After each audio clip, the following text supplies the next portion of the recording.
Hello बच्चों, क्या हाल चाल है। उम्मीद आप लोग अच्छे और हेल्दी होंगे।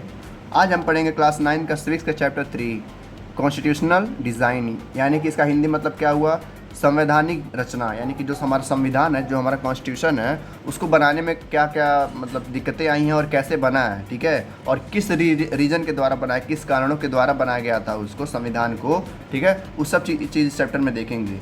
अब देखो, चैप्टर बहुत ही अच्छा है। इस हमें ये पता चलेगा कि संविधान क्यों ज़रूरी होता है एक डेमोक्रेटिक कंट्री में। और डेमोक्रेटिक क्या होता है, मैंने बार बार बताया है, ऐसा कंट्री जहाँ पे लोगों के द्वारा यानी कि वोटिंग करके, यानी कि इलेक्शन करके क्या हो, राजा को चुना जाता हो। राजा कुछ भी हो सकता है, सीएम भी हो सकता है, पीएम भी हो सकता है, प्राइम मिनिस्टर भी होता है, और गाँव का प्रधान भी हो सकता है। यानी कि वोटिंग करके इलेक्शन करना, उसी को डेमोक्रेटिक कंट्री कहते हैं, ठीक है।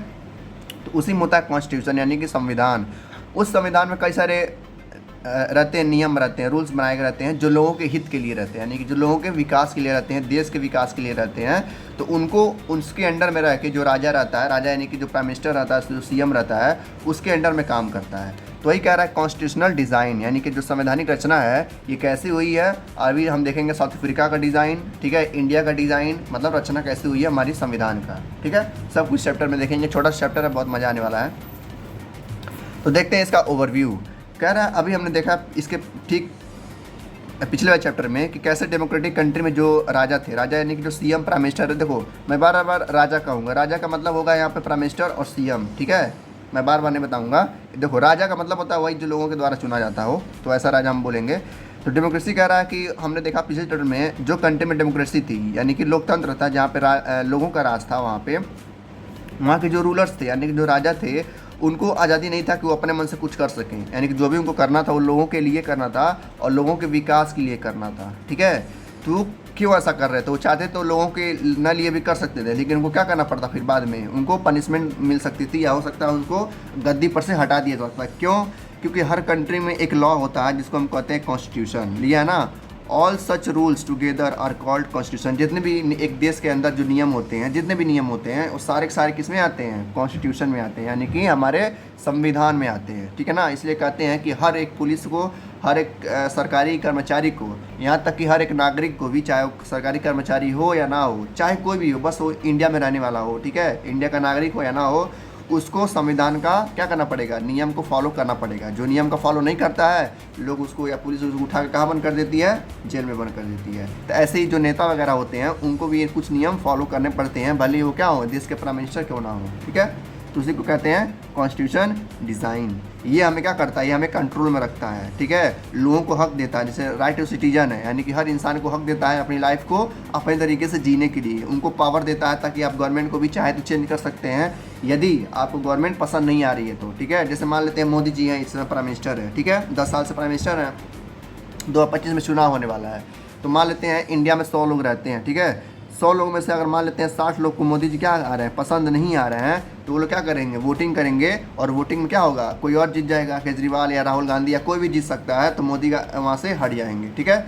इस तरीके से लोगों के हाथों में पावर होता है, जिसको चाहे उसको प्राइम मिनिस्टर बना सकते हैं। इसीलिए जो प्राइम मिनिस्टर होता है उसको किसी भी तरीके से अच्छा काम करना पड़ता है, लोगों को दिखाना पड़ता है कि मैं अच्छा काम कर रहा हूँ, आप मुझे प्राइम मिनिस्टर रहने दीजिए, ठीक है।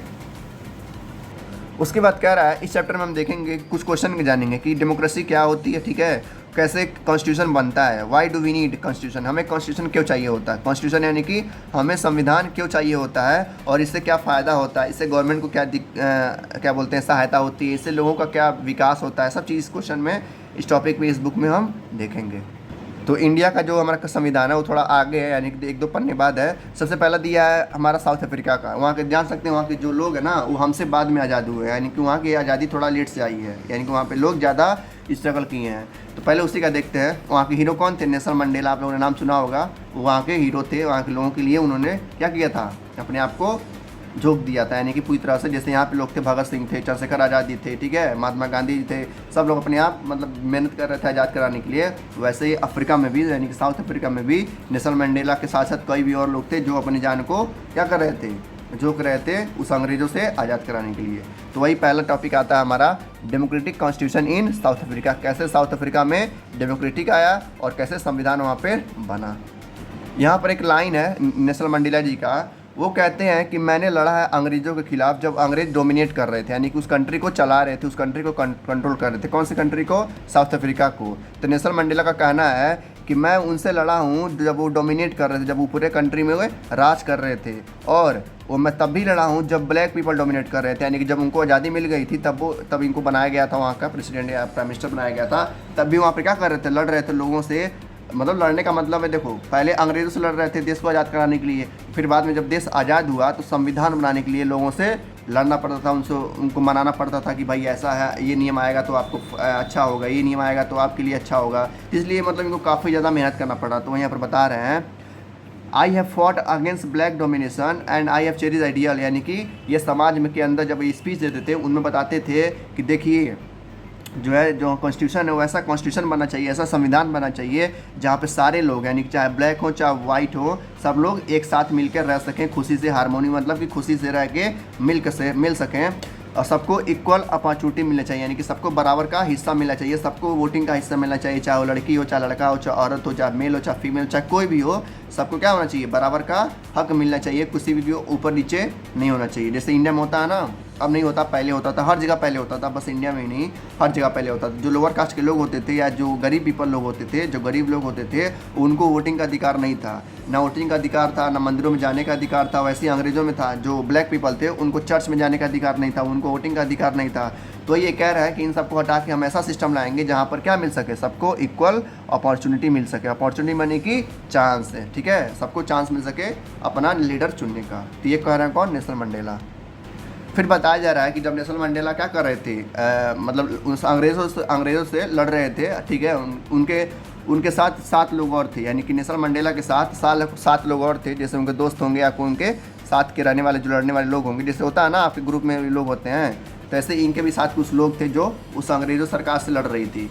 कह रहा है कि नेल्सन मंडेला के साथ जो 7 लोग और थे उनको उठा के जेल में बंद कर दिया गया था। क्यों? क्योंकि वो गवर्नमेंट के खिलाफ बोल रहे थे। तो ये लिखा है ही एंड 7 अदर लीडर्स, यानी कि उनके साथ वो और उनके बाकी 7 साथियों को उठा के जेल में बंद कर दिया गया था 1964 में, यानी कि 1964 में, ठीक है। किस लिए?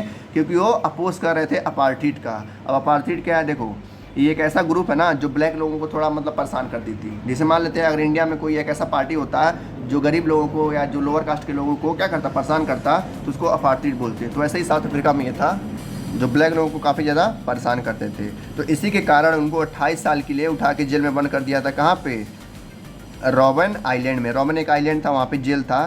सोचो मतलब वो बहुत खतरनाक जेल था रॉबन आइलैंड, ठीक है। उनको और उनके साथियों को 7 साथियों उठा के 28 साल के लिए सोचो जेल में बंद कर दिया था, क्योंकि वो लोग क्या कर रहे थे? अपार्थाइड का अपोज कर रहे थे ताकि सबको बराबर का हक मिल सके। तो अंग्रेज़ों ने क्या किया? उनको उठा के 1964 में 28 साल के लिए, सोचो यानी कि अपने लाइफ का वो कितना, अगर मान लेते हैं अगर 100 साल के होंगे, वो 100 साल में 30 साल बेचारे जेल में काट दिए, बस उस देश को आज़ाद कराने के लिए, उन देश को लोगों को हक दिलाने के लिए। उनके और उनके 7 साथियों को कहाँ बंद कर दिया गया? रॉबन आइलैंड में। कितने सालों के लिए? 28 साल के लिए। क्यों? क्योंकि वो अपार्थाइड का अपोज कर रहे थे, विरोध कर रहे थे, ठीक है। ये बहुत खतरनाक जेल था रॉबर्ट आइलैंड। जब आप देखेंगे यूट्यूब पे तो पता चलेगा आपको, बहुत ही खतरनाक था। वहाँ पे मतलब लोग मतलब किस तरह से रोते उनको डेली रोना पड़ता था, इतना उनकी टॉर्चर किया जाता था, सोचो। नेक्स्ट टॉपिक आता है स्ट्रगल अगेंस्ट अपार्थाइड, यानी कि किस तरीके से उन लोगों ने क्या किया? स्ट्रगल किया था अपार्थाइड के खिलाफ। जो अपार्थाइड सिस्टम था जिसमें लोगों को क्या भेदभाव किया जाता था, लिखा ना रंग भेद यानी कि वही भेदभाव जो काले लोगों के साथ बहुत ज़्यादा मैं कह सकते हैं कि बुरा व्यवहार किया जा रहा था। जैसे पहले इंडिया में किया जा रहा था गरीब लोगों के साथ या लोअर कास्ट के लोगों के साथ, नहीं होता था पहले 200 साल पहले बहुत ज़्यादा उनके साथ दुर्व्यवहार होता था। तो वैसे अफ्रीका में भी जो ब्लैक पीपल थे उनके साथ बहुत बड़ा मतलब कह सकते हैं टॉर्चर किया जाता था, जानबूझ के उनको एक नौकर की तरह रखा जाता था। तो ये कह रहा है कि क्या स्ट्रगल हुआ है अपार्थाइड के खिलाफ, देखते हैं। यहाँ पर बताया जा रहा है कि जो अपार्थाइड सिस्टम था, ठीक है, वो कौन लाया था? वो अंग्रेज़ लाए थे। लिखा है ना, लिखा है apartheid system of racial discrimination. Racial मतलब जाति होता है, जो जात के लेकर क्या करते हैं? डिस्क्रिमिनेट करते हैं, यानी कि भेदभाव करते हैं। वही रंग को लेकर ब्लैक पीपल को बहुत ज़्यादा टॉर्चर किया जाता था। तो डिस्क्रिमिनेटर मतलब होता है, देखो कहीं भी अगर वर्ड आता है डिस्क्रिमिनेशन, इसका मतलब होता है भेदभाव। अब किस चीज़ का भेदभाव? रेशियल का। रेशियल यानी कि जाति का। किस जाति का? ब्लैक पीपल का, ठीक है। तो साउथ अफ्रीका में सबसे ज़्यादा ब्लैक ही लोग थे क्योंकि उन्हीं का कंट्री था। तो वहाँ पे अंग्रेज़ लोग आए थे, वाइट पीपल आए थे, जिसको कहते हैं वाइट पीपल है, ठीक है। इसमें देखेंगे आप बार बार वाइट पीपल लिखा होगा, ब्लैक पीपल लिखा होगा। तो ब्लैक पीपल यानी कि काले लोग, जो वहाँ के लोकल लोग थे जिनके साथ टॉर्चर किया जाता था, और वाइट पीपल यानी कि अंग्रेज़ लोग, ठीक है। तो वही कह रहा है कि जो ब्लैक पीपल थे उनके साथ ये सिस्टम लाया गया था जानबूझ के, ताकि क्या किया जा सके, उनको टॉर्चर किया जा सके और उनको नौकर की तरह रखा जा सके, ठीक है। फिर कह रहा है कि जो वाइट कौन थे, अंग्रेज़ थे, वही सिस्टम को इम्पोज किए थे साउथ अफ्रीका में, वही सिस्टम को लाए थे कब, 18वीं सेंचुरी के आसपास। फिर हम बताया जा रहा है कि जैसे इंडिया में वो लोग आए थे ना, क्या करने, ट्रेडिंग करने, अपने कपड़े का बेचने वगैरह, तो वैसे ही अफ्रीका में भी गए थे ट्रेडिंग करने के लिए, ट्रेडिंग यानी कि व्यापार करने के लिए। तो उन्होंने देखा कि इंडिया की तरह यहाँ भी लोग क्या हैं, कमज़ोर हैं, और यहाँ भी लोग अशिक्षित हैं, तो क्यों ना इनको भी कंट्रोल किया जाए। तो वही कह रहा है कि इंडिया की तरह, जैसे इंडिया में लोग आए थे व्यापार करने, वैसे ही अफ्रीका में भी लोग गए थे व्यापार करने के लिए। लेकिन बाद में उन्होंने क्या किया, अपना पूरा का पूरा साम्राज्य वहाँ पर फैला दिया और ज़बरदस्ती अपने बंदूक वगैरह से डरा के धमका के लोगों को कंट्रोल करने लगे थे। तो यहाँ पर बताया जा रहा है ड्यूरिंग द 70 और 80 सेंचुरी, यानी कि 17 और 18 सेंचुरी में, ठीक है, यानी कि 17 सेंचुरी में, यानी कि 1600 के आसपास में वो लोग वहाँ पे चले गए थे अफ्रीका में, और तब से लेकर 1900 तक लगभग उन्होंने राज किया, यानी कि 20 सेंचुरी तक उन्होंने राज किया अफ्रीका में, जैसे इंडिया में राज किया था। वहाँ को भी लोग जो थे बहुत ज़्यादा टॉर्चर किया जाता था, उनको परेशान किया जाता था, और उनसे हाई टैक्सेस वसूल किए जाते थे, और उनसे कॉटन की खेती कराई जाती थी। कॉटन यानी कि सूती का खेती वहाँ पर बहुत ज़्यादा होता है, जो हम लोग कपड़े नहीं पहनते हैं कॉटन का, वहाँ पर होता है, तो वो लोग उसी खेती करते थे। फिर कह रहा था system of apartheid divided the people and level, यानी कि जो कह रहा है जो अपार्थीड सिस्टम था, वहाँ पे लोगों को बांट दिया था स्किन के कलर में, यानी कि जो ब्लैक पीपल हैं उनको अलग कर दिया था, जो थोड़ा सा गोरे हैं उनको अलग कर दिया था, और जो दोनों हैं माने कि गोरे भी हैं और सांवले भी हैं उनको अलग मैंने बांट दिया था। तो अपार्थीड सिस्टम का ही मतलब ही था कि क्या करना है, उनको बांटना, यानी कि जो पीपल हैं, जो ब्लैक पीपल हैं, जो वाइट पीपल हैं, उनको बांटने का सिस्टम था। इसलिए इन लोगों ने, जो ब्लैक पीपल थे वहाँ के अफ्रीका के, वो लोग बहुत ज़्यादा इसको अपोज कर रहे थे, बहुत ज़्यादा विरोध कर रहे थे कि ऐसा नहीं होना चाहिए, हमको सबको क्या मिलना चाहिए, बराबर का हक मिलना चाहिए। लेकिन अंग्रेज ऐसा नहीं करने दे रहे थे। क्या कर रहे थे, उन्होंने अपार्थीड सिस्टम को अपोज कर दिया था साउथ अफ्रीका में।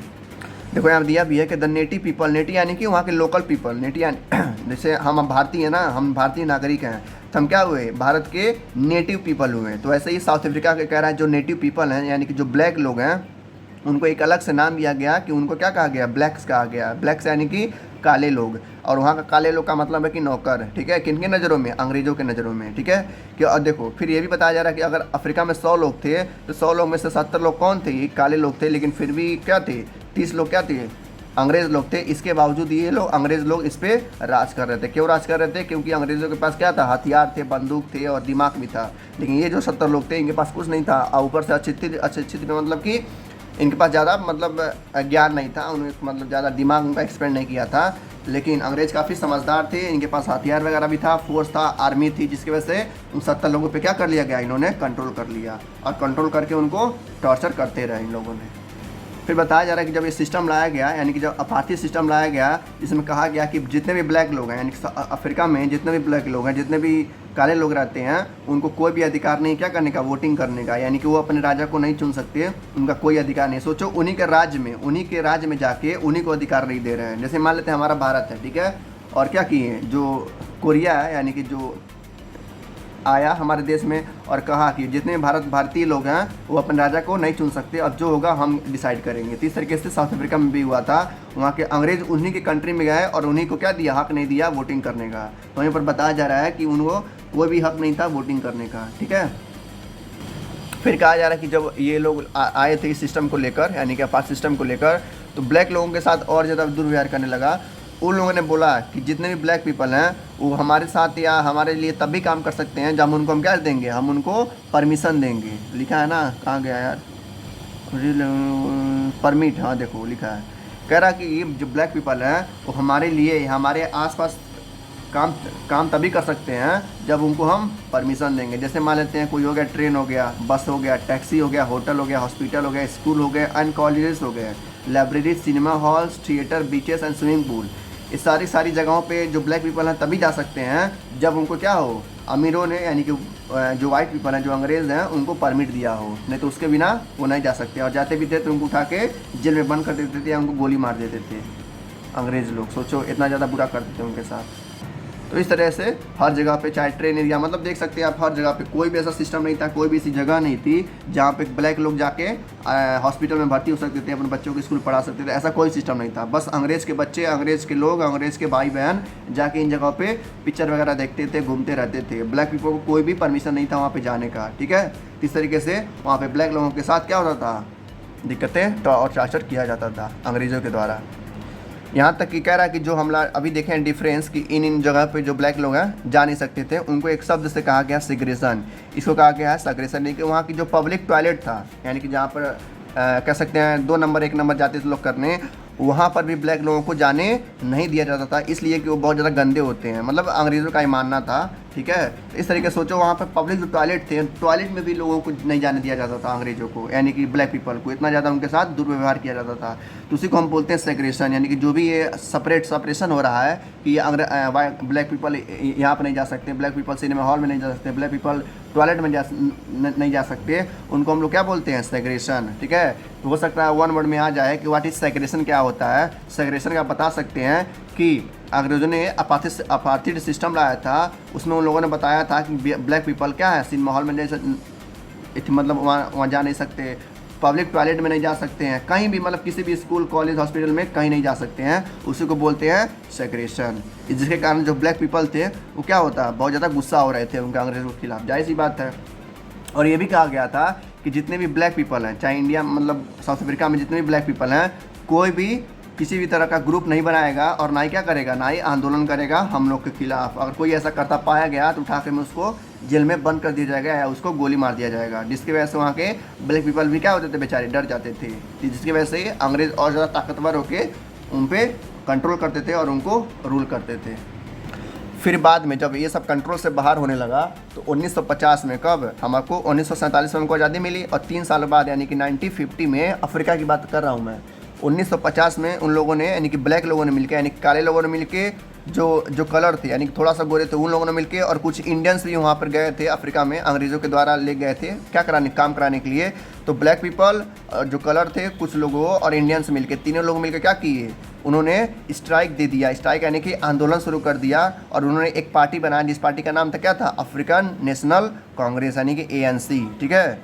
इन लोगों ने मिलकर, यानी कि ब्लैक पीपल मिलकर, ये याद रखिएगा बहुत इंपॉर्टेंट है, ब्लैक पीपल, कलर्ड पीपल और इंडियन पीपल, ये तीनों लोग मिलकर क्या किया, इन्होंने स्ट्राइक शुरू कर दिया, मार्चेस शुरू कर दिया, और क्या कर दिया, उनका अंग्रेज़ों का विरोध करना शुरू कर दिया। और उन लोगों ने मिलकर एक पार्टी बनाया, उस पार्टी का क्या नाम था, अफ्रीकन नेशनल कांग्रेस, यानी कि ANC, अफ्रीकन नेशनल कांग्रेस। उन लोगों ने एक पार्टी बनाया और इस पार्टी में ज़्यादा से ज़्यादा लोग क्या हुए, सम्मिलित हुए, ज्वाइन किए, ताकि अंग्रेज़ों को वहाँ से जल्दी भगाया जा सके। तो ये था 1950 का एक, कह सकते हैं, आंदोलन, जहाँ से लोगों ने अंग्रेज़ों के खिलाफ लड़ना शुरू किया, ठीक है। इस पार्टी में कई तरह के लोग थे, कई तरह के लोग, यानी कि इसमें देखो दिया है, दिस इंक्लूड मेनी वर्कर्स, यानी कि जो वहाँ के लेबर थे, जो काम करते थे अंग्रेज़ों के लिए, वो लोग थे, ठीक है। कम्युनिस्ट पार्टी था, और भी कई तरह के लोग उस पार्टी में शामिल हो रहे थे, ज्वाइन हो रहे थे, ताकि अंग्रेज़ों के खिलाफ क्या किया जा सके, लड़ा जा सके। फिर कह रहा many sensitive whites also join the ANC, यानी कुछ अंग्रेज भी थे जो चाहते थे क्या होके, इन लोगों का उद्धार होके, कुछ अंग्रेज भी उस पार्टी को ज्वाइन कर रहे थे, जो काफ़ी अच्छी बात थी, ठीक है। तो वही लिखा है यहाँ पे, मैनी सेंसिटिव वाइट्स, वाइट यानी कि अंग्रेज लोग, ठीक है, जो क्या हो रहे थे, ज्वाइन कर रहे थे ANC को, यानी कि अफ्रीकन नेशनल कांग्रेस को ज्वाइन कर रहे थे, क्या करने के लिए, अपोज करने के लिए, विरोध करने के लिए। किसको विरोध करने के लिए, अपार्थिड सिस्टम को, यानी कि जो सिस्टम आया था, अंग्रेज लाए थे, उनके खिलाफ जो काले लोग थे, उस सिस्टम को हटाने के लिए, ताकि वो सिस्टम हट सके और लोगों को क्या मिल सके, हक मिल सके, उनको वोटिंग करने का और अच्छे से जीने का। इसके बावजूद भी, यानी कि इतने लोगों के पार्टी ज्वाइन करने के बाद भी पार्टी काफ़ी बड़ी हो गई थी, कह रहा उसके बावजूद भी हज़ारों लोगों को टॉर्चरिंग किया जाता था, यानी कि ज़बरदस्ती उनको टॉर्चर किया जाता था, हज़ारों लोगों को मार दिया जाता था। लिखा है ना, किलिंग थाउजेंड्स ऑफ ब्लैक, यानी कि काले लोगों को वहाँ पर मारा जाता था, और जो कलर लोग थे उनको भी अगर पाया जाता तो उनको भी क्या किया जाता था, जान से मार दिया जाता था, या तो जेल में बंद कर दिया जाता था। यानी कि जो भी लोग इकट्ठा हुए थे इस पार्टी को, पार्टी सिस्टम को क्या करने के लिए, ख़त्म करने के लिए, उन सारे लोगों को पकड़ के जेल में बंद कर दिया जाता था, और मैक्सिमम लोगों को वो लोग मार देते थे, जिसकी वजह से जो बाकी लोग बचे हुए हैं वो बेचारे डर जाते थे, सहम जाते थे, जिसकी वजह से वो लोग फिर से शांत हो जाते थे। इस तरीके से आप देख सकते हैं कितने ज़्यादा उन लोग तो क्या करते थे, परेशान करते थे बेचारे ब्लैक और इंडियन और कलर लोगों को। उसके बाद टॉपिक आता है हमारा टुवर्ड अ न्यू कॉन्स्टिट्यूशन, यानी कैसे एक नया संविधान बना उसको देखते हैं। देखो यहाँ पर बताया जा रहा है कि काफ़ी ज़्यादा स्ट्रगल उन्होंने मतलब क्या कर रहे थे, स्ट्रगल कर रहे थे उन आपातित सिस्टम को हटाने के लिए। तो यहाँ पर बताया जा रहा है कि इन सब सिस्टम के ना होने के बाद भी क्या बोले लोग मतलब आपस में क्या हुए उस पार्टी में उसको हटाने के लिए लोग तब भी लगे रहे, कुछ ना कुछ लोग लगे रहे हैं। मतलब मान लेते हैं 100 लोग हैं, 100 लोगों से मान लो 50 लोग उन्होंने मार दिया और 50 लोग बचे, 50 में से मान लो 10 क्या हुए भाग गए, फिर भी कितने बचे 40 लोग बचे। 40 लोग उस पार्टी को ज्वाइन किए हुए थे। पार्टी यानी कि उस किसको, जो लोग ANC बनाए थे ना, अफ्रीकन नेशनल पार्टी, उसमें वो लोग ज्वाइन किए रहे हैं। और कह रहा है 28 सालों बाद जब नेल्सन मंडेला वापस आए छूट के जेलों में से, लिखा है ना आफ्टर 28 ईयर्स ऑफ इम्प्रिजमेंट, यानी कि जब जेल से वो छूट के बाहर आए हैं। तो बात हो रहा है 26 अप्रैल 1994 को, सच जब 2000 था, आज से लगभग कितना 23 है और वो 27 साल पहले की बात है। अभी जस्ट अभी कुछ साल पहले की, यानी कि 25 साल ज़्यादा नहीं हुआ है, 25 साल पहले की बात है। नेल्सन मंडेला छूट के वापस आए उस कंट्री में जेल में से 26 अप्रैल 1994 को। और जब वो आए तो लोगों के अंदर बहुत ज़्यादा मात्रा में जोश आ गया, ताकि किसी भी तरीके से हमारे जो राजा हैं वो आ गए हैं और हमको क्या करेंगे, अब आज़ाद करवाएंगे। जिसके बावजूद लोगों के अंदर काफ़ी ज़्यादा जोश आ गया और उन्होंने क्या किया, अपार्थाइड सिस्टम को ख़त्म करवाया किसी भी तरीके से लड़ वड़ के, और नेशनल फ्लैग को वहाँ पर आया। और क्या हुआ, फिर से वहाँ पर क्या वो मतलब गवर्नमेंट हट गई, जो ब्रिटिश वाली गवर्नमेंट थी वहाँ पे हट गई और नया सिस्टम लाया गया जिसको बोला गया क्या, मल्टी रेशियल गवर्नमेंट। कई तरह के लोग यहाँ पे रह सकते हैं और किसी भी तरह का जो है भेदभाव नहीं किया जाएगा, चाहे कलर पे चाहे किसी भी कास्ट पे, ठीक है। इस तरीके से जब वो नेल्सन मंडेला वापस आए तो लोगों के अंदर एक तरह से जान आ गई, ठीक है, कि अब हमारे लीडर आ चुके हैं, अब हमारे क्या करेंगे, अब हमको आज़ाद करवाएंगे। तो लोगों ने भी काफ़ी ज़्यादा हेल्प किया उस फ्लैग वगैरह को लाने के लिए, जिसकी वजह से क्या हो पाया, वहाँ पर नया संविधान बन पाया। तो यहाँ पर बताया गया है कि नेशनल फ्लैग आया उनके आने के बाद, और जो अपार्थाइड सिस्टम था उसको ख़त्म किया गया। लिखा है ना, the apartheid system government came to an end, यानी ख़त्म हो गया। और क्या हो गया, वहाँ पे फॉर्मेशन हुआ क्या, मल्टी रेशियल गवर्नमेंट का, यानी कि जिसको जो लोग होंगे जिसको गवर्नमेंट बनाना चाहेंगे वही गवर्नमेंट बनेगा, ना कि अपने मन से कोई बनेगा। यानी कि एक तरह से डेमोक्रेटिक कंट्री हो गई थी। फिर बताया जा रहा है कि जब वो आए, मतलब जब उनका देश आज़ाद होगा, जब उनका देश क्या हो गया, डेमोक्रेटिक कंट्री हो गया, वही लिखा है यहाँ पर, after the emergence of new democratic south Africa, यानी जो साउथ अफ्रीका वो क्या हो गया था, एक लोकतंत्र देश हो गया था जहाँ पर लोगों का राज था।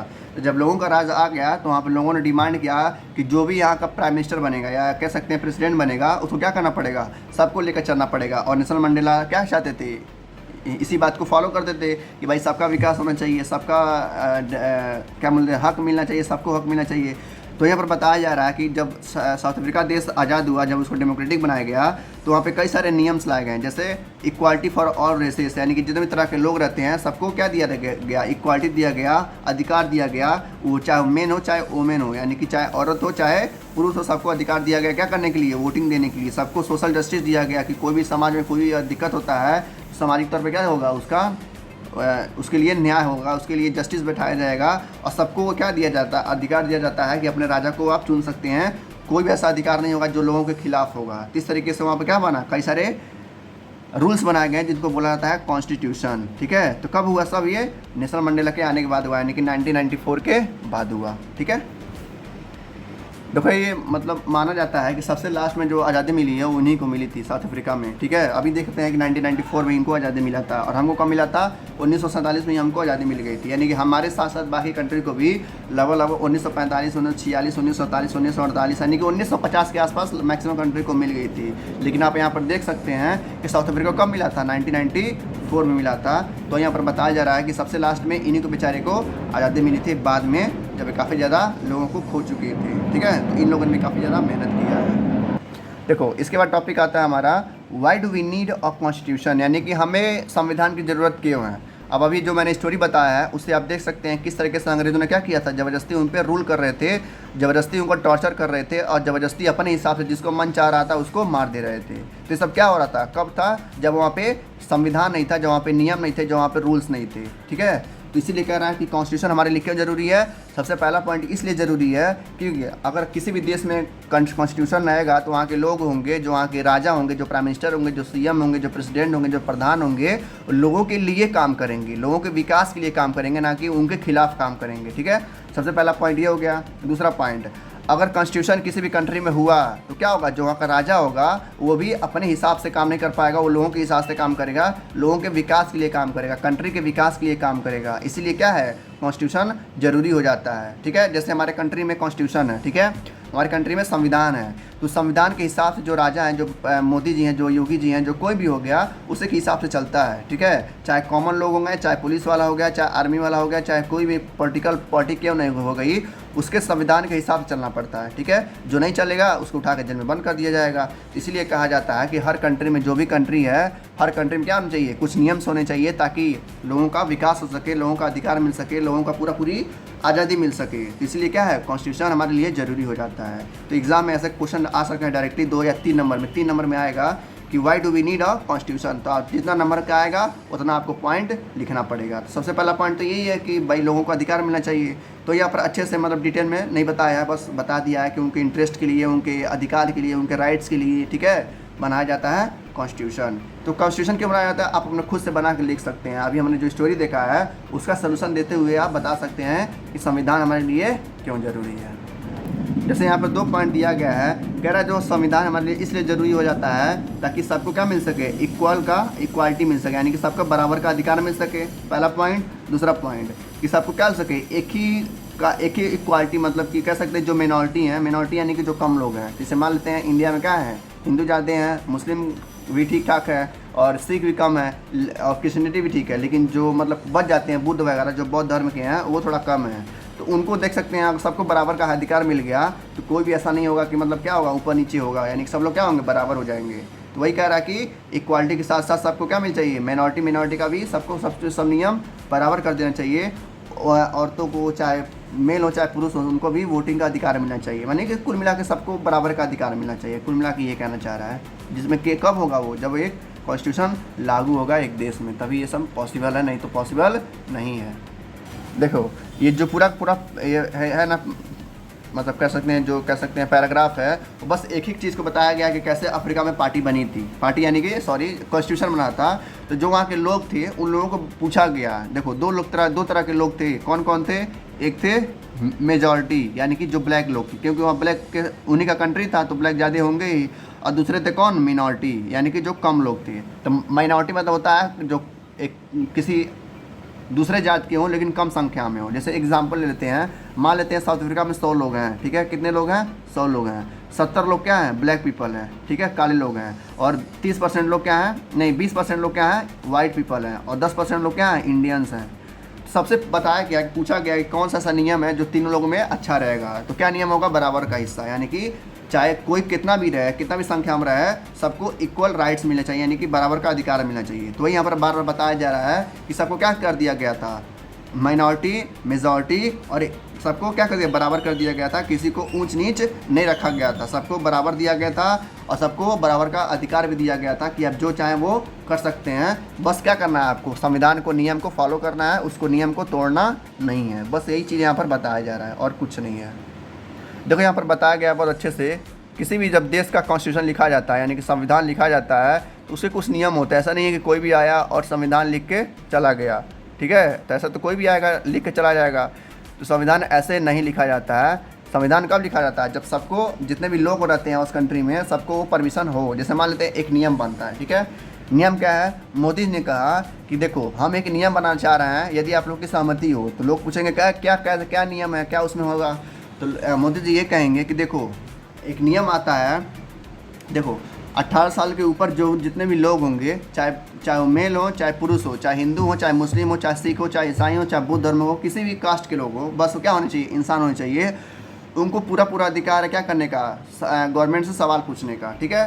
तो कहा उन लोगों ने, ठीक है भाई नियम ला दो, अच्छा नियम है, तो नियम आ जाएगा, ठीक है। तब मोदी जी क्या करेंगे, उस नियम को पास कर देंगे, ठीक है। ऐसे ही कोई दूसरा रूल आया जिसके वजह से क्या किए, मैक्सिमम लेते हैं 100 लोग हैं, 100 लोग में से 50 लोग कहें कि नहीं हमको ये नियम पसंद नहीं है। जैसे मान लेते हैं मोदी ने कहा कि आज के बाद 100 के नोट और 50 के नोट भी आज से बंद हो जाएंगे, चलेंगे नहीं। तो लोगों ने क्या किया, इसका विरोध किया कि नहीं ऐसा नहीं हो सकता, अगर 50-100 का नोट बंद हो जाएगा तो हम लोग को दिक्कत होगा, जो कॉमन लोग हैं, जो गरीब लोग हैं, उनके लिए दिक्कत खड़ा हो जाएगा। तो लोगों ने क्या किया, विरोध किया कि नहीं ये सब गलत है, ये नियम नहीं आना चाहिए। तो मोदी जी क्या करेंगे, इस नियम को कैंसिल कर देंगे।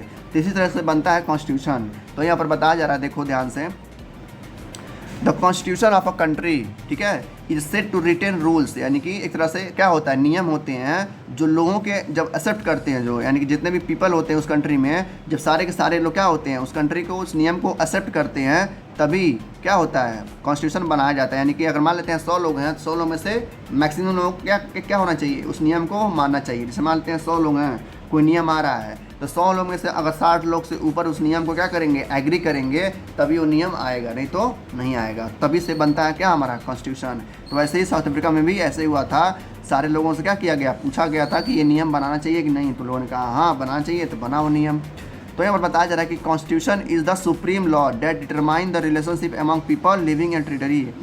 कह रहा है जो संविधान होता है एक ऐसा नियम होता है जो लोगों के साथ साथ क्या होता है, जो पॉलिटिकल लीडर होते हैं, जो प्राइम मिनिस्टर होते हैं, उनको भी मानना पड़ता है, चाहे कितना भी आप छोटे हों, चाहे कितना भी आप बड़े हों, चाहे कितना भी गरीब हों, चाहे कितना भी अमीर हों, ठीक है, उस नियम को आपको मानना पड़ेगा, उस नियम आपको मानना पड़ेगा। अगर नहीं मानते हैं तो उठा के आपको जेल में बंद कर दिया जाएगा। उसी को कहते हैं क्या, संविधान। तो हमारे देश में भी संविधान लागू है, जिसकी वजह से यहाँ पर क्या शांति बनी हुई रहती है। तो ऐसे ही मैक्सिमम कंट्री में अपना अपना कॉन्स्टिट्यूशन बना हुआ है हर कंट्री में, ठीक है।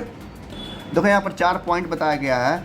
क्या पॉइंट बताया गया है कि कॉन्स्टिट्यूशन में क्या क्या होता है, यानी कौन कौन से पॉइंट को ध्यान रखकर कॉन्स्टिट्यूशन यानी कि संविधान को बनाया जाता है। जैसे मान लो कोई नियम बन रहा है तो उस नियम को क्या क्या ध्यान में रखकर बनाया जाता है। सबसे पहला पॉइंट कह रहा है कि ये डिग्री होता है ट्रस्ट का, यानी कि जो लोग होते हैं उनके कह सकते हैं ट्रस्ट पे, यानी कि उनके विश्वास पे कोई नियम बनता है कि जो नियम बन रहा है, जो रूल बन रहे हैं, जो कोऑर्डिनेशन बनाए जा रहे हैं, क्या हो, उस हर तरह के लोगों के लिए हो, यानी कि different kind of people to live together, यानी कि हर तरह के लोग क्या हो, एक साथ रह सकें और उनके लिए ये नियम हो, तभी वो नियम अच्छा होगा, यानी कि सबके लिए वो काम करे, ठीक है। जैसे मान लेते हैं इक्वालिटी का, यानी कि अधिकार का, सबको अधिकार मिलना चाहिए। तो पहला पॉइंट ये कह रहा है। सेकेंड पॉइंट कह रहा है it specifies how the government will constituted who will have the power to take which decision, यानी कि हर जितने भी कंट्री में लोग हैं, ठीक है, उनके पास पूरा अधिकार होना चाहिए कि किस राजा को आप चुनना चाह रहे हैं, किस राजा को नहीं चुनना चाह रहे हैं। जैसे मान लेते हैं इंडिया का एग्जांपल लेते हैं, 2025 में होने वाला है चुनाव, ठीक है, तो लोगों के पास ये पूरा अधिकार है कि किसको अगला बार प्राइम मिनिस्टर बनाना चाह रहे हैं, मोदी को बनाना चाह रहे हैं, राहुल गांधी को बनाना चाह रहे हैं, केजरीवाल को बनाना चाह रहे हैं, किसको बनाना चाह रहा है। तो ये लोगों के पास अधिकार होना चाहिए, ना कि किसी गवर्नमेंट के पास, ठीक है। दूसरा नियम। तीसरा क्या कह रहा है, it lays down limit on the power of the government and tells us what the right of the citizen are, यानी कि गवर्नमेंट के पास ये पावर नहीं होनी चाहिए कि क्या वो डिसाइड करेगा। सारा का सारा पावर किसने के पास होना चाहिए, यहाँ के सिटीजन के पास, यानी कि यहाँ के नागरिक लोगों के पास, यानी कि जो भारतीय लोग हैं, जो साउथ अफ्रीका के लोग हैं, उनके पास पावर होना चाहिए कि गवर्नमेंट को क्या करना है क्या नहीं करना है, वहाँ की पब्लिक डिसाइड करेगी, ठीक है। अब लास्ट नियम क्या आता है, it express the aspiration of people about creating a good society, यानी कि ये लोगों के साथ साथ जो वहाँ के नेता हैं उनका भी पूरा अधिकार बनता है कि उनकी जिम्मेदारी बनती है, उनकी रिस्पॉन्सिबिलिटी बनती है कि अपने कंट्री को, अपने मोहल्ले को, अपने डिस्ट्रिक्ट को, अपने राज्य को क्या कर दे, विकास करे और उनका डेवलपमेंट करे, ठीक है। ये सब ध्यान में रख के कॉन्स्टिट्यूशन को बनाया जाता है, यानी कि संविधान को बनाया जाता है। अब इसके बाद टॉपिक आता है हमारे देश का, यानी कि making of the Indian constitution, यानी कि हमारे भारत का जो संविधान है वो कैसे कैसे बना और कैसे कैसे वो लागू हुआ। देखो कह रहा है जो भारत का संविधान है उसको भी बनाने में उतना ही दिक्कतें हुई थी जितना कि साउथ अफ्रीका में हुई थी। क्यों? क्योंकि साउथ अफ्रीका में भी अंग्रेज़ राज कर रहे थे, यहाँ भी अंग्रेज़ राज कर रहे थे। तो साउथ अफ्रीका में तो आज़ादी लेट से मिली थी, यानी कि 1994 में मिली, 1994 में मिली थी, लेकिन हमको थोड़ा पहले मिल गई थी, यानी कि 1947 में मिल गई थी, जब वर्ल्ड वार 2 खत्म हुआ था, उसके 2 साल बाद, ठीक है। अब देखो कह रहा है कि हमारा कंट्री काफ़ी ज़्यादा डाइवर्स है, यानी कि करोड़ों लोग यहाँ पर रहते हैं, यानी कि जब हमको आज़ादी मिली थी उस समय में लगभग 100 करोड़ लोग रहते थे। कितने? 100 करोड़ लोग। अब 100 करोड़ लोगों के लिए जो हमारा संविधान बनाना आसान काम नहीं है भाई। इतने लोग हैं, उनको सबको देखते हुए अलग तरह के लोग हैं। सबसे पहली बात, यहाँ पे अलग धर्म है, हिंदू है, मुस्लिम है, सिख है, ईसाई है। उनको देखते हुए क्या होना था, यहाँ पे कानून बनाने थे, जिसकी वजह से लोगों के अंदर काफ़ी ज़्यादा गुस्सा भी आता था, ठीक है। उनके अंदर बड़ा मतलब एक तरह से आता था अपने धर्म को लेकर, ताकि जो नियम बन रहे हैं हमारे धर्म को भी क्या रखें, सेफ रखें। इसलिए यहाँ पर बताया जा रहा है कि जो नियम बनाना था इंडिया का वो आसान नहीं था, वो बहुत ज़्यादा कठिन था, क्योंकि यहाँ हिंदू मुस्लिम ज़्यादा थे और हिंदू मुस्लिम के बीच में क्या होता था, बहुत ज़्यादा फाइट होते रहते थे, ठीक है। तो उसी को देखते हुए यहाँ पर नियम बना था, जो इसलिए आसान नहीं था, ठीक है। अलग अलग कास्ट के लोग थे, हिंदू थे, मुस्लिम थे, सिख थे, ईसाई थे, ठीक है, क्रिश्चियन थे, तो सबको देखते हुए यहाँ पर नियम बनाना था। तो यहाँ पर बताया जा रहा है इस पैराग्राफ में कि साउथ अफ्रीका की तरह इंडिया का कॉन्स्टिट्यूशन भी क्या हुआ, बनाया गया, लेकिन यहाँ भी बहुत ज़्यादा दिक्कतें, वेरी डिफ़िकल्ट सर्कमस्टेंसेस हुआ था, यानी कई सारी दिक्कतें आई थी बनाने में, ठीक है। फिर क्या कह रहा है कि देख सकते हैं कि हमारा जो कंट्री है बहुत बड़ा है, यानी कि बहुत ही डाइवर्स कंट्री है। यहाँ पर कई तरह के लोग, कई धर्म तरह के लोग, कई अलग प्रकार के लोग रहते हैं, तो उन सबको देखते हुए बनाया गया था इंस्टीट्यूशन। उसके बाद अभी 1947 में हमारा देश आज़ादी हुआ था, संविधान बन ही रहा था, तब तक क्या हुआ, पाकिस्तान और इंडिया अलग अलग हो गया।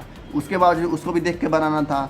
तो देख सकते हैं कि आप इंडियन जो कॉन्स्टिट्यूशन है, जो भारतीय संविधान है, वो बहुत ही कह सकते हैं कि मतलब मेहनत से बनाया गया है, मेहनत यानी कि स्ट्रगल से बनाया गया है। वहीं पर दो देश को क्या कर दिया गया था, बांट दिया गया था, लोगों को बांट दिया गया था, हिंदू और मुस्लिम में बांट दिया गया था। तो जब ये संविधान बन रहा था तो लोगों के अंदर बहुत ज़्यादा आक्रोश था, गुस्सा था, ठीक है भाई, हिंदू मुस्लिम को लेकर। तो वही यहाँ पर बताया जा रहा है कि जब भारतीय संविधान बना था, ये सबसे खतरनाक संविधान बना था, यानी कि इसको बनाने के लिए जान लो बहुत ज़्यादा जिगरा चाहिए था, हिम्मत चाहिए था, ठीक है। नहीं तो पता नहीं पूरा देश को लोग क्या करते, एक दूसरे को ही बेचारे मार देते। तो सबको देख के बनाया गया था, जो अभी भी चलता है, ठीक है। तो इसको बनाने में बड़े बड़े लोग का शामिल था, जैसे यहाँ पर दिया गया फोटो, वल्लभ भाई जवाहरी पटेल, अब्दुल कलाम आज़ाद और टी कृष्णाचारी है, और भी कई सारे लोग हैं, ठीक है। भीमराव अम्बेडकर हैं, सबसे बड़े हीरो को माना जाता है उनका संविधान का, ठीक है।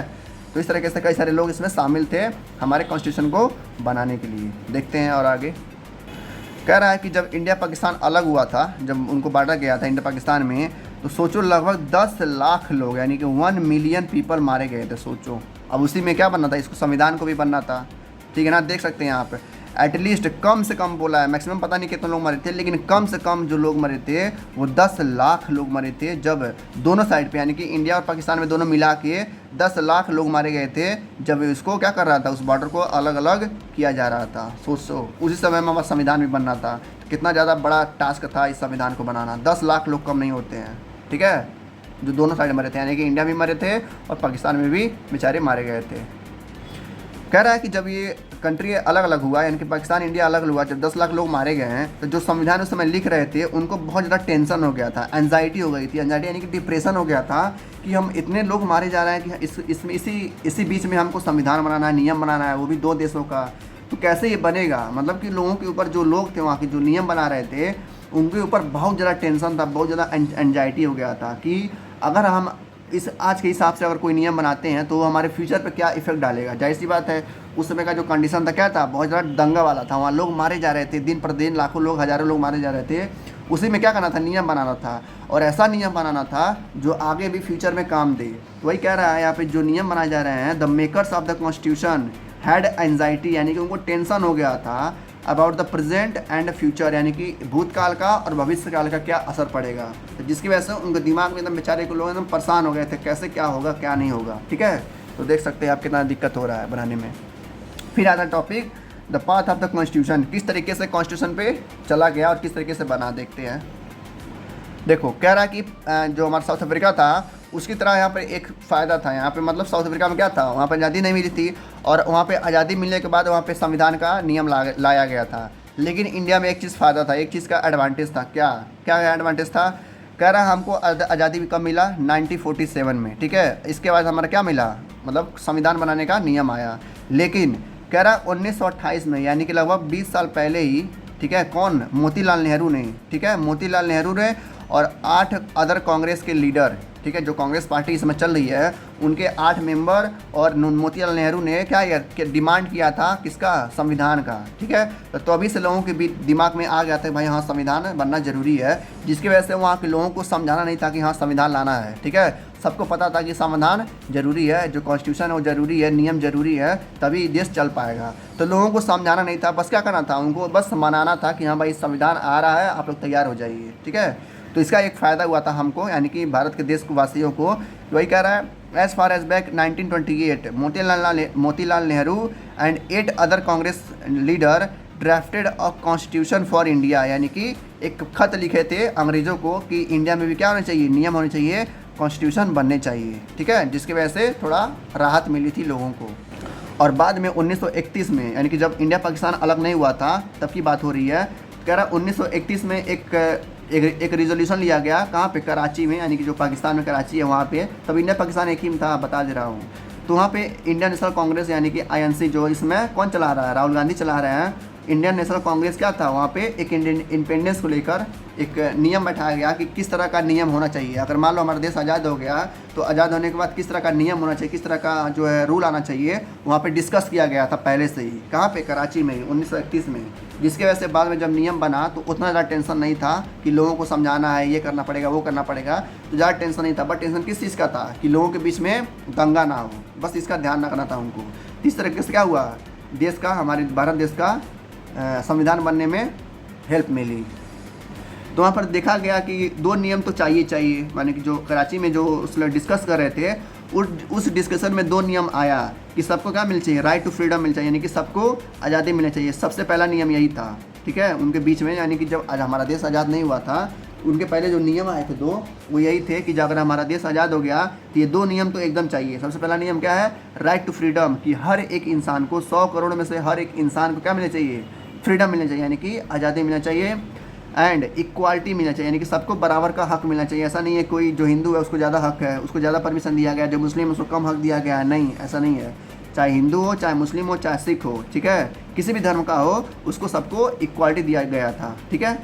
और and to protecting the rights of the minority in the constitution of the independent India, यानी कि जो गरीब लोग हैं उनके लिए तो कुछ अलग से खास करके बनाया गया था, क्या, राइट्स, अधिकार बनाए गए थे, ताकि उनका भी क्या हो सके, बचाव हो सके, उनके लिए भी नियम वगैरह ला सके और उनका भी विकास हो सके। तो इस तरीके से 1931 में कुछ नियम्स लाए गए थे जो लागू नहीं हुए थे, लेकिन बाद में जब देश हमारा आज़ाद हो गया तो इसको लागू किया गया था। अब देखो एक टॉपिक आता है द कॉन्स्टिट्यूशन असेंबली, यानी कि जो हमारा संविधान बनाया गया था उसमें कौन कौन से लोग थे, कैसे कैसे लोग उसमें आए थे, ठीक है, किस तरीके से आए थे, वो हम देखते हैं। सबसे पहला क्वेश्चन पूछ रहा है आपसे कि who then were the maker of the Indian constitution, वो कौन से लोग थे जो इंडियन कॉन्स्टिट्यूशन को बना रहे थे, यानी कि जो हमारे भारत के जो संविधान बनाया वो कौन से लोग थे, बहुत बड़े बड़े लोग थे, ठीक है, कौन से लोग थे देखते हैं। देखो कह रहा पहली बार जब हमारा देश, जब इंडिया पाकिस्तान को क्या हुआ था, मतलब बांटा नहीं गया था, तब की बात बता रहा है। कब, कह रहा 1946 में एक असेंबली बैठाई गई थी, ठीक है, असेंबली यानी कि एक तरह का ग्रुप था, ठीक है, बैठाई गई थी 1946 के जुलाई के महीने में, कि यह पहला मीटिंग था जब दिसंबर में हुआ था और जब देश इंडिया और पाकिस्तान को अलग अलग नहीं किया गया था, ठीक है। Soon after the country was divided into, यानी कि 1946 के बाद जब एक असेंबली बैठ गई, ठीक है, जब नियम वगैरह कुछ बन गए थोड़े से, तो फिर इंडिया और पाकिस्तान को क्या कर दिया गया था, डिवाइड कर दिया गया था, ठीक है। कह रहा कि जब ये नियम बनाए गए थे, इंडिया का नियम, पाकिस्तान का नियम नहीं, जब इंडिया का नियम बनाए गए थे तो उस असेंबली में जो इंडियन कॉन्स्टिट्यूएंट था, यानी कि जो असेंबली में लोग थे जो बना रहे थे नियम, उसमें 299 मेंबर थे, यानी कि लगभग 300 मेंबर थे, ठीक है, लेकिन 300 मत कहिएगा, 299 थे, ठीक है। 299 मेंबर्स थे उस इंडियन कॉन्स्टिट्यूशन असेंबली में, जो उस समय क्या कर रहे थे, संविधान को लिख रहे थे। ऑन 26 नवंबर 1949, यानी कि 26 नवंबर 1949 को, but it became into the effect of 26 जनवरी 1950, यानी कि 26 नवंबर 1949 को क्या हुआ था, जो हमारा संविधान था वो तैयार हो गया था, और 26 जनवरी को, यानी कि नवंबर दिसंबर जनवरी 2 महीने बाद 26 जनवरी को जो कानून बना नहीं होता है, उसको क्या करते हैं, 26 जनवरी को हम क्या करते हैं, सेलिब्रेट करते हैं ना अपने कानून वगैरह का, संविधान का, इसी दिन संविधान बनाए गए थे। तो 26 नवंबर को तैयार हो गया था और 2 महीने बाद, यानी कि 26 जनवरी 1950 में हमारा देश क्या हुआ था, देश में क्या हुआ था, संविधान आया था। तो इसलिए हम 26 जनवरी क्या मनाते हैं, हर साल मनाते हैं एज अ रिपब्लिक डे, ठीक है। तो कोई पूछता है आपसे कि 26 जनवरी क्या हुआ था, तो आप बता सकते हैं कि देखो 1949 में 26 नवंबर को ही हमारा जो संविधान था वो सब कुछ हो गया था, तैयार हो गया था। 2 महीने बाद 26 जनवरी 1950 में हमारा क्या हुआ था, रिपब्लिक डे मनाया गया था, उसी दिन संविधान को लागू किया गया था। यानी कि जो संविधान थे 1950 में नवंबर तक बन गए थे, ठीक है, उसको अच्छे से डेकोरेट वगैरह करके सजा के 26 जनवरी को 1950 में उसको लागू कर दिया गया था पूरे देश में, कि हर एक इंसान को, चाहे लोकल पीपल हो, चाहे हिंदू हो, चाहे मुस्लिम हो, चाहे प्राइम मिनिस्टर हो, कोई भी इंसान हो, उसको फॉलो करना है उस नियम को। जो फॉलो नहीं करेगा उसको उठा के जेल में बंद कर दिया जाएगा। तो कई सारे नियम्स लाए गए थे, खासकर लोगों के लिए नियम्स लाए गए थे ताकि लोगों का विकास हो सके। तो याद रखिएगा कि 26 जनवरी को 1950 में हमारा रिपब्लिक डे मनाया जाता है, जो हर साल जनवरी के महीने में आता है। यहाँ पर एक लाइन है जो आपको जानना चाहिए, एग्जाम में नहीं आएगा लेकिन हो सकता है आपको जानना चाहिए। कह रहा है कि जो भी संविधान बनाए गए थे, संविधान को लिखा गया था, तो 26 जनवरी को 1950 में जब इसको लागू किया गया था तो हर नियम को लाइन बाय लाइन क्या कर दिया था, वाइज तरीके से रिकॉर्ड किया गया था, ठीक है। जो भी नियम बने थे ना उसको हर एक डॉक्यूमेंट, देखो यहाँ पे लिखा है, उस पहली बात देखो उस नियम को जो संविधान था हमारा लिखा गया था 26 जनवरी को, ठीक है, उसको 114 दिन यानी कि लगभग कितना लिखा है, the member of the deliberated of 114 member spread over 3 साल, यानी कि 3 साल लग गए थे उसको लागू करने के लिए। और जो उसको फादर माना जाता है, यानी कि जो हमारे कॉन्स्टिट्यूशन का जो कह सकते हैं बहुत बड़े हीरो हैं, वो कौन थे हैं, डॉक्टर B.R. अम्बेडकर है, ठीक है, जिन्होंने क्या किया था, ड्राफ्ट को कॉन्स्टिट्यूशन को लिखा था, ठीक है, दोबारा मतलब अपने तरीके से सबको देखते हुए, ठीक है। तो अगर कोई पूछता है 1 वर्ड में MCQ में पूछ सकता है कि फादर ऑफ कॉन्स्टिट्यूशन कौन है, डॉक्टर B.R. अम्बेडकर। अब देखो कह रहा एवरी डॉक्यूमेंट प्रेजेंटेड, यानी कि जो भी डॉक्यूमेंट था, जो भी पन्ने थे जिसमें उस नियम को लिखा गया था, हर एक पन्ने को 26 जनवरी को, ठीक है, रिकॉर्ड किया गया था, लिखा है ना, एवरी वर्ड स्पोकन, जो भी वर्ड बोले गए थे असेंबली में उसको रिकॉर्ड किया गया था, और अभी भी क्या कर रखे, उसको रिकॉर्ड करके रखा गया है अभी तक, और हमेशा वो रहेगा। These are called constitution assembly debates, उसको क्या बोलते हैं, कॉन्स्टिट्यूशन असेंबली डिबेट बोलते हैं, ठीक है। तो हो सकता है 1 नंबर में पूछते हैं कि कॉन्स्टिट्यूशन असेंबली डिबेट क्या है। तो कॉन्स्टिट्यूशन असेंबली डिबेट ये है कि जब उस संविधान को, डॉक्यूमेंट को बोला जा रहा था, स्पोक किया जा रहा था, तो उसको रिकॉर्ड करके क्या किया गया, रखा गया है, उसको हम क्या बोलते हैं, कॉन्स्टिट्यूशन असेंबली डिबेट बोलते हैं, ठीक है। तो बस यही था इतना। उसके बाद लास्ट टॉपिक आता है इस चैप्टर का हमारा, guiding value of the Indian constitution. ये क्या है कि जो हमारा भारतीय कॉन्स्टिट्यूशन है उसको किस तरीके से गाइड किया गया, किस तरीके से उसको पूरी तरह से लागू किया गया। देखो स्टार्ट में पूछा है नहीं, लेकिन बस उसको नाम दिया गया है जो समय काफ़ी ज़्यादा इंपॉर्टेंट थे। उस समय जब कॉन्स्टिट्यूशन बन रहा था तो कौन कौन थे उस समय में, जो बड़े बड़े मतलब लोग थे। अभी हमने देखा ना कि 200 कितने थे, 299 मेंबर थे ना, तो उनमें से कुछ फेमस लोगों का नाम दिया गया है। सबसे बड़े तो जानते ही हैं आप, डॉक्टर B.R. अम्बेडकर है, ठीक है, सबसे बड़े हीरो हैं, ठीक है। देखो डॉक्टर B.R. अम्बेडकर जो थे ना, वो महात्मा गांधी के जो नियम्स था उनको मानते नहीं थे, उनके विजन को क्या करते थे, क्रिटिसाइज़ करते थे कि जो महात्मा गांधी कर रहे हैं वो अच्छा नहीं है। और इन्होंने ये अकेले नहीं थे, जो भगत सिंह थे, ठीक है, और जो चंद्रशेखर आज़ाद थे, दोनों लोग भी महात्मा गांधी के जो विजन था, उनका जो टारगेट था, वो उनको नहीं मानते थे।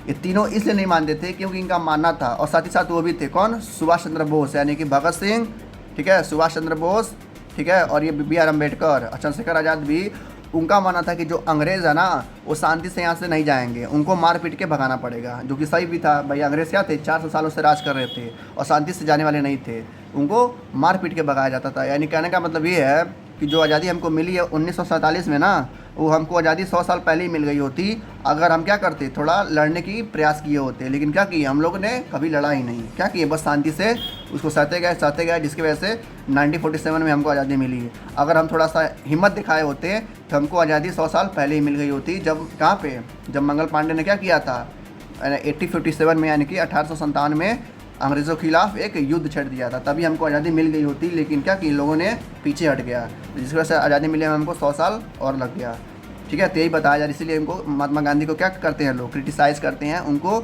अच्छा नहीं मानते हैं। लेकिन आज़ादी तो मिल गई है, अब क्या कर सकते हैं। तो ये वो लोग हैं, यहाँ पर लिखा गया है, कौन है, पहले नाम आता है कन्हैयालाल मणिलाल मुंशी, ठीक है, ये भी काफ़ी इंपॉर्टेंट थे। भीमराव रामजी अम्बेडकर आप लोग जानते ही हैं, सबसे बड़े हीरो हैं, ठीक है। श्यामा प्रसाद मुखर्जी, ये भी बहुत बड़े हीरो है। जवाहरलाल नेहरू आप लोग जानते ही हैं। सरोजिनी नायडू, ये भी आप लोग जानते हैं, आंध्र प्रदेश की थी ये, ठीक है, और गवर्नर भी रही उत्तर प्रदेश की। सोमनाथ लाहिरी, ऐसे भी कई सारे लोग हैं यहाँ पे, ठीक है, सबका नाम बताया गया है यहाँ पे। तो बस उनका लेटर है जो यहाँ पर बताया गया किस तरीके से हम लोग क्या हुए थे, मतलब क्या क्या दिक्कतें आई थी, ये सब बताया गया, अपने वर्ड में लोग बताए हैं। तो ये सब आप खुद पढ़ सकते हैं, एग्ज़ाम में ये सब नहीं आता है, जो आता था मैंने बता दिया है, ठीक है। देखो यहाँ पर एक लिस्ट दिया गया है कि क्या क्या नियम जो हमारे संविधान में बनाए गए हैं। देखो सबसे पहले आता है हमारा we the people of India, यानी कि हम क्या हैं, पहले भारतीय लोग हैं, उसके बाद हमारा धर्म आता है। देखो यहाँ पर एक रूल है, रूल नहीं है, मतलब ऐसे कहा जाता है कि अगर पाकिस्तान के जो लोग हैं उनसे आप पूछेंगे कि आपके लिए पहले क्या आता है, धर्म आता है कि देश आता है, तो लोग धर्म बताएंगे। लेकिन हम लोगों ने क्या बताया है कि हमारे लिए पहले देश आता है, उसके बाद धर्म रहेगा। भाई देश रहेगा तभी तो धर्म रहेगा, ठीक है। तो वही कहते हैं कि द पीपल ऑफ इंडिया, पहले देश आता है उसके बाद हमारा धर्म आता है। सोवरेन, यानी कि हर यहाँ के लोगों को क्या है, सुप्रीम पावर दिया गया है कि आप जिसको चाहें उसको प्राइम मिनिस्टर वगैरह बना सकते हैं। सोशलिस्ट, आज़ादी है, किसी भी आप कहीं भी क्या कर सकते हैं, गवर्नमेंट के खिलाफ मोर्चा खड़ा कर सकते हैं। सेक्युलर, यानी कि हर तरह के धर्म को क्या कर दिया गया है, यहाँ पर माना गया है कि आपको भी पूरा अधिकार है। वहीं यहाँ पर बताया गया है हमारा कंट्री कैसा है, सोवरेन है, सोशलिस्ट है, सेक्युलर है, डेमोक्रेटिक रिपब्लिक है। सबसे बड़ा क्या है, डेमोक्रेटिक है। यहाँ पर हर किसी को जस्टिस मिलता है, न्याय मिलता है, लिबर्टी है, यहाँ पे इक्वालिटी सबको है, फ्रेटिलिटी है, यानी कि हर तरह का यहाँ पर हर चीज़ बताया गया है। अब देखो एग्जाम में हो सकता है ये आया कि सोवरेन क्या होता है। सोवरेन का यहाँ छोटा सा डिफिनीशन दिया गया है, सोशलिस्ट का दिया गया है, सेक्युलर का मैंने बताया है। देखो अब क्या क्या आ सकता है वो मैं बता सकता हूँ। आ सकता है आपका सेक्युलर आ सकता है। सेक्युलर क्या होता है? सेक्युलर क्या होता है? 1 नंबर में आएगा, 2 नंबर में आएगा। 2 नंबर में आता है, 1 नंबर नहीं। अगर आता है तो आप क्या लिखेंगे कि सेक्युलर एक ऐसा वर्ड है जिसका मतलब होता है कि हर एक धर्म को क्या करना, अधिकार देना रहने के लिए, ठीक है। वहीं आप लिखा है citizen have complete freedom to follow any religion, यानी कि हर एक लोगों का पूरा पूरा अधिकार है, आप जिस धर्म को चाहे उस धर्म को फॉलो कर सकते हैं, कोई आपको नहीं रुकेगा, ठीक है। दूसरा आता है डेमोक्रेटिक, यानी कि जन्म करते हैं ऐसा कंट्री जहाँ पे लोगों के पास पूरा पूरा पावर हो, ठीक है। तीसरा आता है हमारा जस्टिस, जो इंपॉर्टेंट है। जस्टिस यानी कि यहाँ पे हर एक लोग को, चाहे गरीब लोग हैं चाहे अमीर लोग हो, ठीक है, सबको न्याय का अधिकार है। अब चाहे तो क्या कर सकते हैं, हाई कोर्ट में, सुप्रीम कोर्ट में जाके अपना केस दर्ज करवा सकते हैं, कोई आपको नहीं रोकेगा, ठीक है। उसके बाद आता है हमारा लिबर्टी। लिबर्टी क्या होता है कि आपको किसी भी तरह का कोई भी आपके ऊपर रोक नहीं है, आप जो चाहे वो कर सकते हैं, जहाँ चाहे वहाँ जा सकते हैं, जहाँ चाहे वहाँ घूम सकते हैं, ठीक है, कोई आपको रोक नहीं है। इक्वालिटी आप समझते हैं कि सबको इक्वल अधिकार मिला है, क्योंकि कोई भी ऊपर नीचे नहीं है। और लास्ट आता है फर्टिलिटी। क्या होता है? फ्रर्टिलिटी नहीं है, फ्रैटर्निटी है। All of us should be behave as if you are member of the same family, यानी कि हम लोग को ऐसा बिहेव करना है कि हम लोग एक ही फैमिली से आते हैं, यानी कि एक ही कंट्री से आते हैं, जो कि क्या है, हमारा हिंदुस्तान है, ठीक है। तो बस यही था चैप्टर आपका। मिलते हैं नेक्स्ट चैप्टर में, तब तक के लिए thank you, good luck, take care.